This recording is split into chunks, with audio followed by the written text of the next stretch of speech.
नमस्कार दोस्तों। आज इस वीडियो में हम बात करेंगे बैंडिट क्वीन के बारे में। जी हाँ दोस्तों, मैं बात कर रहा हूँ फूलन देवी के बारे में।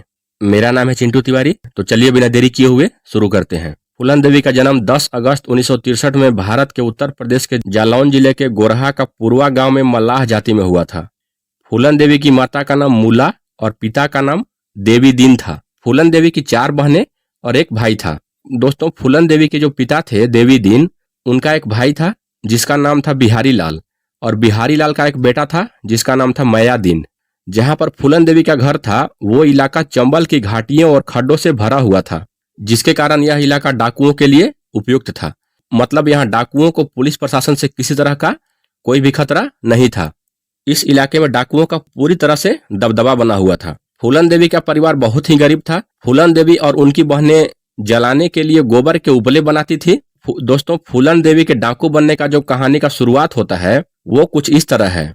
फूलन देवी के जो चाचा थे जिनका नाम बिहारी लाल था, और बिहारी लाल का जो बेटा था मयादीन, इन लोगों ने क्या किया कि फूलन देवी के घर वालों को हिस्से का जो जमीन था उस जमीन को हड़पने के लिए गांव के नेता से मिलकर जमीन के कागज को अपने नाम पर करवा लिया, और फूलन देवी के परिवार का सारा जितना भी जमीन था वो सब हथिया लिया। वो सब हीरा लाल और मयादीन ने अपने नाम पर करवा लिया, जिसके कारण फूलन देवी और उनका परिवार गांव के किनारे एक छोटे से घर में रहने के लिए मजबूर हो गया। इसके बाद भी बिहारी लाल और उसका बेटा मिलकर फूलन देवी के परिवार को बहुत परेशान करता था ताकि वे लोग पूरी तरह से गांव से भाग जाएं। फूलन देवी जब 10 वर्ष की थी तब से ही उन्होंने अन्याय के खिलाफ लड़ने का फैसला कर लिया था। एक बार फूलन देवी अपनी बड़ी बहन रुक्मिणी के साथ अपनी विवादित जमीन पर जाकर बैठ गई और यह कहने लगी कि यह जमीन उनके हिस्से का है, इस जमीन पर सिर्फ उन्हीं के परिवार का हक है।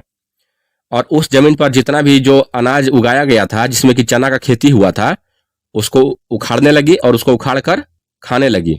लेकिन मयादीन, जो कि फूलन देवी के चाचा का लड़का था, उसने उसका विरोध किया और उसने फूलन देवी और उनकी बहन को मारकर वहां से भगा दिया।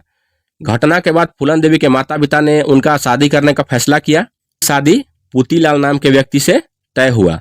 शादी में पुतीलाल ने 100 रुपए और एक गाय के साथ एक साइकिल की मांग किया। फूलन देवी के घर वालों का कहना था कि वे शादी के 3 साल बाद फूलन देवी को पुतीलाल के साथ रहने देंगे, लेकिन ऐसा नहीं हुआ।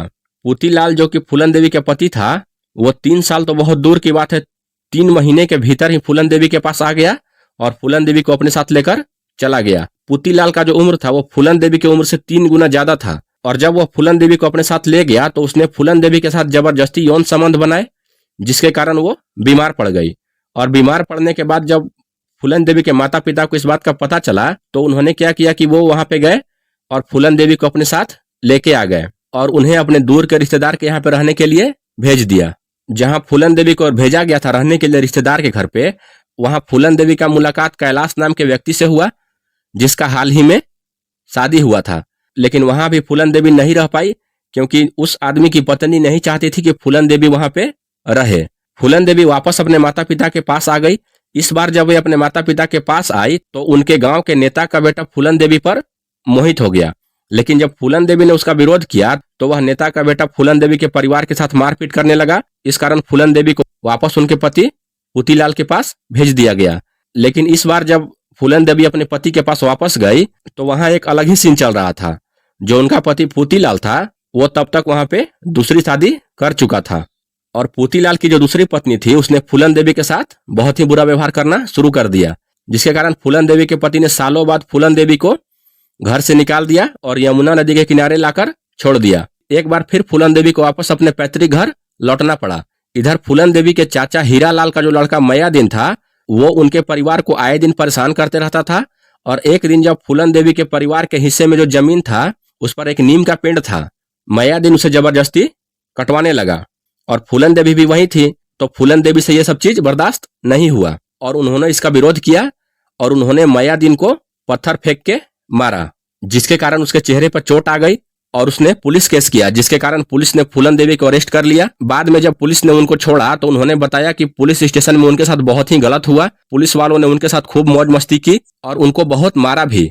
दोस्तों, जुलाई 1989 में बाबू गुज्जर के नेतृत्व में डाकुओं का एक गिरोह था जिसने फूलन देवी को उनके घर से जबरदस्ती उठा लिया और उन्हें अपने साथ ले गए। डाकू गुजर ने फूलन देवी के साथ लगातार कई दिनों तक बलात्कार किया, लेकिन उसी गिरोह में एक दूसरे नंबर का कमांडर था जिसका नाम था विक्रम मल्लाह, जो कि फूलन देवी से प्यार करने लगा था और इसलिए उसने डाकू गुज्जर, जो कि फूलन देवी का बार बार बलात्कार करता था, उसको विक्रम मल्लाह ने मार डाला और गिरोह का नेता बन गया। और फिर डाकू विक्रम मल्लाह ने फूलन देवी को राइफल चलाना सिखाया और भी बाकी तरह की ट्रेनिंग दिया। दोनों में प्यार बढ़ते गया और फिर कुछ दिनों बाद उन्होंने मिलकर बहुत सारे गाड़ियों को लूटा, उच्च जाति के गांव के घरों को लूटा और इसी तरह फूलन देवी ने कई घटनाओं को अंजाम दिया। जैसे जैसे फूलन देवी के कारनामों की खबर फैलती गई, वह निचली जातियों में बहुत ही प्रसिद्ध होती गई और लोग उसे गरीबों का मसीहा मानने लगे, क्योंकि फूलन देवी अमीरों से संपत्ति लूटकर गरीबों में बांट देती थी। लोगों ने उसे सुंदर डाकू कहा और दस्यु सुंदरी का नाम दिया। इसी बीच डाकुओं के गिरोह का एक नेता श्रीराम सिंह, जो कि पहले से जेल में बंद था, उसकी रिहाई हुई और जेल से निकलने के तुरंत बाद उसने फूलन देवी के साथी विक्रम मल्लाह की हत्या कर दी और गिरोह का नेता बन गया और फूलन देवी को अपना कैदी बना लिया।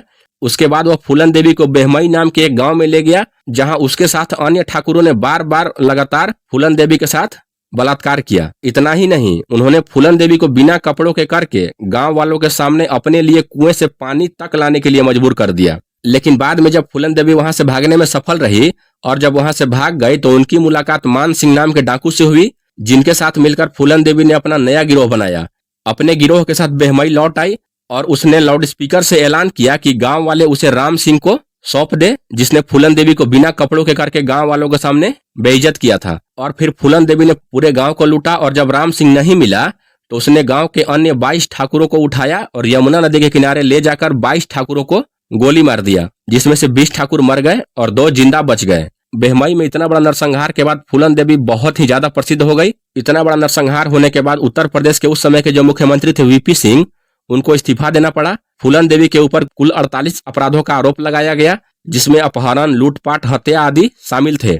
बेहमई नरसंहार के बाद फूलन देवी काफी दिनों तक फरार रही। फूलन देवी को आत्मसमर्पण करने के लिए दबाव बनाने के लिए पुलिस ने उनकी मां को 5 महीने तक कालपी जेल में रखा। उसके बाद फूलन देवी ने भिंड के एक पुलिस अधिकारी राजेंद्र चतुर्वेदी के नेतृत्व में लंबी बातचीत के बाद अधिकारियों के सामने आत्मसमर्पण कर दिया, जिसके बाद फूलन देवी लगभग 10 साल तक जेल में रही। बाद में 1994 में समाजवादी पार्टी के नेता और उत्तर प्रदेश के उस समय के मुख्यमंत्री मुलायम सिंह यादव के आदेश पर फूलन देवी के खिलाफ जितने भी आरोप थे वे सभी हटा दिए गए और उन्हें जेल से रिहा किया गया।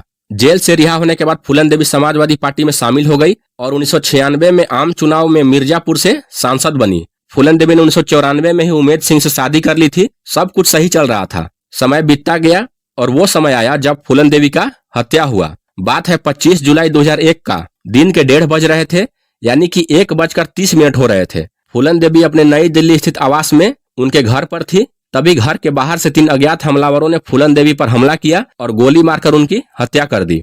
हमला में फूलन देवी को कुल मिलाकर 9 गोलियां मारी गई थी और बॉडीगार्ड को 2 गोली मारी गई।